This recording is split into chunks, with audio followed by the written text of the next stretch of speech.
अभी आपने देखा भारत में दुनिया का सबसे बड़ा एआई सम्मेलन हुआ।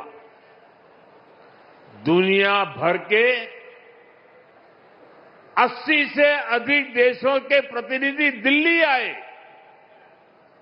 दुनिया के करीब 20 देशों के राष्ट्राध्यक्ष भारत आए। लाखों लोग हिंदुस्तान के कोने कोने से दिल्ली में जुटे थे। दुनिया के विकासशील देशों में ऐसा सम्मेलन आज तक कभी नहीं हुआ। मैं जरा मेरठ के लोगों को पूछना चाहता हूं, ये जो एआई सम्मेलन हुआ, आपको गर्व हुआ कि नहीं हुआ? पूरी ताकत से बताइए, आपको गर्व हुआ कि नहीं हुआ? आपका माथा ऊंचा हुआ कि नहीं हुआ? आपका सीना चौड़ा हुआ कि नहीं हुआ? ये काम भारत के लिए हुआ कि नहीं हुआ है? भारत के युवाओं के लिए हुआ है कि नहीं हुआ है? भारत के भाग्य को बदलने के लिए हुआ है कि नहीं हुआ है? 21वीं सदी में लीडरशिप लेने के लिए हुआ है कि नहीं हुआ है? पूरा देश गर्व से भर गया।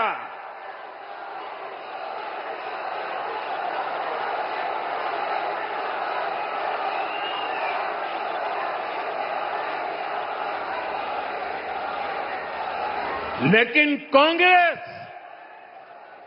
और इसके इकोसिस्टम ने क्या किया? साथियों, कांग्रेस ने भारत के एक वैश्विक आयोजन को अपनी गंदी और नंगी राजनीति का अखाड़ा बना दिया।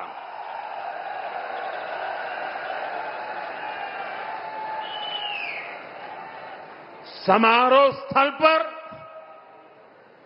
विदेशी अतिथियों के सामने कांग्रेस के नेता कपड़े उतारकर पहुंच गए।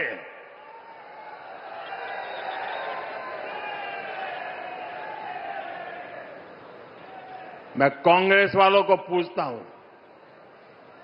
देश तो जानता है आप पहले से ही नंगे हो, फिर कपड़े उतारने की जरूरत क्या पड़ी?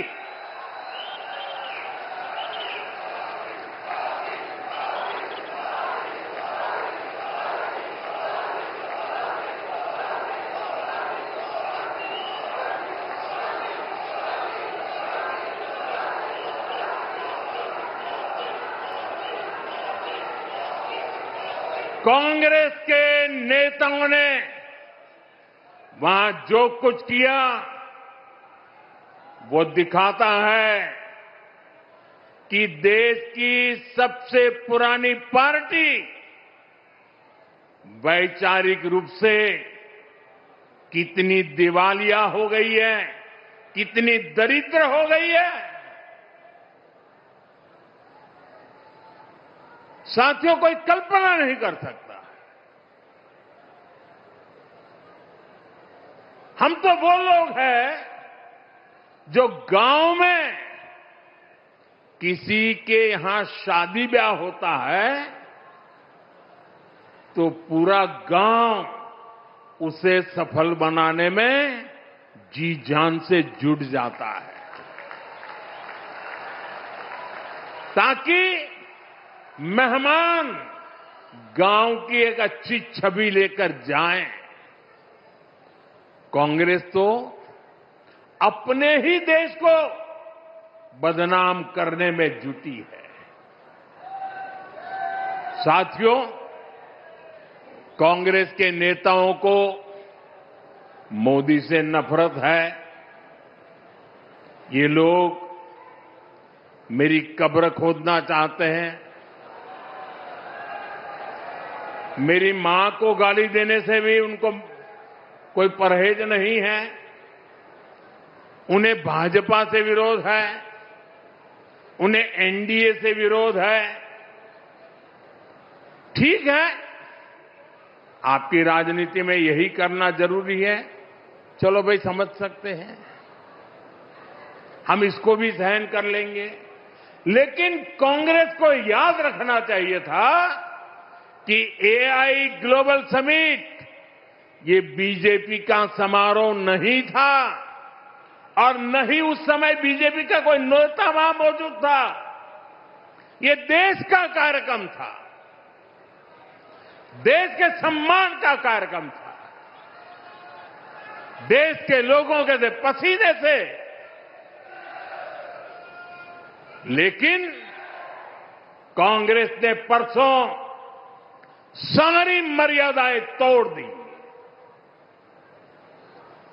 और पूरा देश कांग्रेस की इस रीति नीति पर थू थू हो रही है।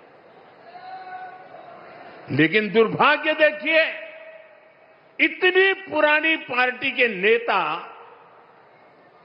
लाजने के बजाय गाजते हैं, बेशर्मी के साथ देश की बेइज्जती करने वालों का जयकारा कर रहे हैं।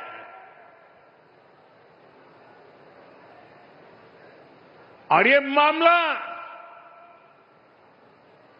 कांग्रेस की हरकतों का लगातार चल रहा है।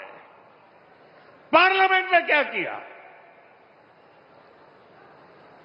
पार्लियामेंट में खुद परफॉर्म कर नहीं पा रहे तो अपने साथी दलों को भी बोलने का मौका नहीं देते, पार्लियामेंट को चलने नहीं देते। और उसका सबसे बड़ा नुकसान कांग्रेस के जो साथी दल है ना, उनको हो रहा है। अब वो समझ गए हैं। ये अभी दिल्ली में उन्होंने जो ये नंगापन दिखाया, उनके सारे साथी दल चौंक गए हैं, सबने किनारा कर लिया।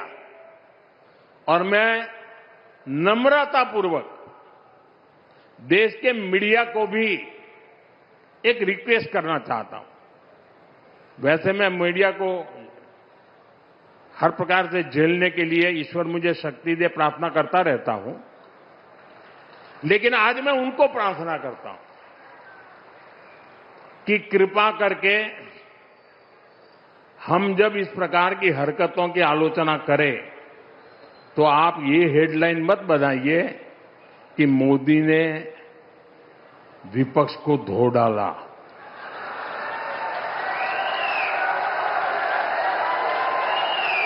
आप कांग्रेस को बचाने की ये चालाकियां बंद कीजिए। ये विपक्ष विपक्ष करके आप कांग्रेस को बचा रहे हैं और विपक्ष में जो और साथी बैठे हैं वो भी समझ गए हैं कि पाप कांग्रेस करती है और भुगतना उनको पड़ता है। और कांग्रेस की इकोसिस्टम हर बार बच के निकलने का एक खेल खेलती है कि पाप कांग्रेस करे, आलोचना कांग्रेस की हो, गुस्सा कांग्रेस पर हो, लेकिन मीडिया में कांग्रेस नहीं दिखती, विपक्ष शब्द दिखता है। क्यों भाई? क्यों कांग्रेस को बचा रहे हो? ऐसा करने से आप न कांग्रेस को बचा पाते हो, न कांग्रेस को सुधरने के लिए मजबूर करते हो। अगर आप एक बार छापना शुरू कर दोगे, बोलना शुरू कर दोगे, ये जनरल विपक्ष का दोष है। और देखिए दिल्ली में जो हुआ, क्या उसमें कोई टीएमसी के लोगों ने पाप किया है? नहीं किया है। डीएमके के लोगों ने पाप किया है? नहीं किया है। बसपा के लोगों ने पाप किया है? नहीं किया है। फारूक अब्दुल्ला जी की पार्टी ने पाप किया है? नहीं किया है। सिर्फ और सिर्फ सरफरे नेता, कांग्रेस के बेलगाम नेता देश को तबाह करने पर तुले हुए हैं। अगर आपको प्रधानमंत्री की कुर्सी पर बैठना है तो पहले आपको जनता के दिल जीतने पड़ेंगे।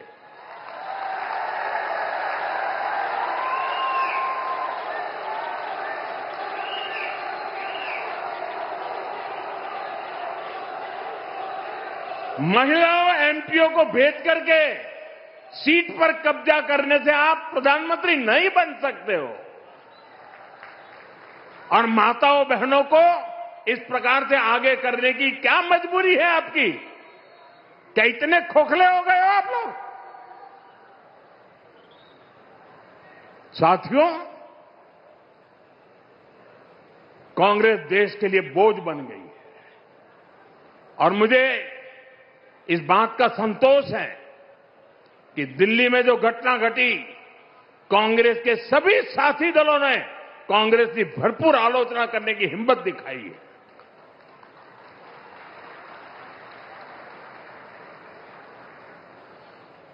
मैं विपक्ष के इन साथियों का सच्चाई के साथ और देश के गौरव के साथ खड़े रहकर रहने के लिए उनका मैं सार्वजनिक रूप से आभार व्यक्त करता हूं।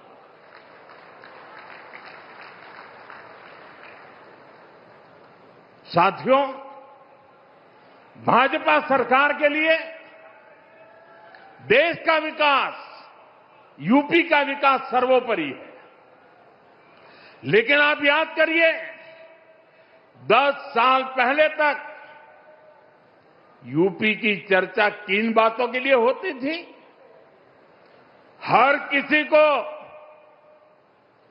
मेरठ के दंगे, पश्चिम यूपी में क्रिमिनलों की गैंग, खराब सड़कें, बिजली की कटौती और पिछड़ेपन की परिस्थितियां, यही कुछ चर्चा में रहता था। पश्चिमी यूपी के अपराध पर फिल्में बनती थी, फिल्में। सपा सरकार ने यूपी का ये हाल करके रखा था।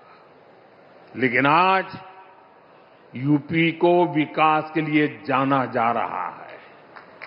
आज हमारे यूपी को ब्रह्मोस के लिए मोबाइल फोन बनाने और एयरपोर्ट के लिए पर्यटकों की सुविधा लगातार बढ़ती संख्या के लिए जाना जाता है। यूपी स्पोर्टिंग इकोसिस्टम में भी अपनी पहचान बढ़ा रहा है। मेरठ में स्पोर्ट्स यूनिवर्सिटी का काम तेजी से पूरा किया जा रहा है। साथियों, सपा राज में जो अपराधी बेखौफ घुमा करते थे, वो आज योगी जी की सरकार में जेलों में दिन बिता रहे हैं। आज किसी की हिम्मत नहीं है कि कॉलेज से पढ़कर निकल रही हमारी किसी बेटी का अपमान कर सके। साथियों, जब कानून व्यवस्था सुधरती है तो व्यापार, कारोबार और दुकानदारी के लिए भी माहौल बनता है। इसलिए आज यूपी की अर्थव्यवस्था में भी जबरदस्त उछाल देखने को मिल रहा है। योगी जी के नेतृत्व में यूपी देश का बड़ा मैन्युफैक्चरिंग हब बन रहा है। कल ही मुझे यूपी की पहली सेमी कंडक्टर फैक्ट्री का शिलान्यास करने का अवसर मिला है। इस सेमी कंडक्टर फैक्ट्री के बनने से यूपी का सामर्थ्य और ज्यादा बढ़ जाएगा। इससे यहां नए निवेश, नए रोजगार के लिए अद्भुत संभावनाएं बनेगी। मैं आपको विश्वास दिलाता हूं, भाजपा की डबल इंजन सरकार ऐसे ही यूपी को देश की सबसे बड़ी इकोनॉमी बनाने के लिए काम करती रहेगी। यूपी विकसित होगा तो ही भारत विकसित होगा। एक बार फिर आप सभी को नमो भारत ट्रेन और मेट्रो प्रोजेक्ट के लिए बहुत बहुत शुभकामनाएं देता हूं। ये वंदे मातरम के 150 वर्ष मना रहे हैं। मेरे साथ बोलिए, वंदे मातरम, वंदे वंदे वंदे वंदे वंदे वंदे वंदे वंदे वंदे वंदे वंदे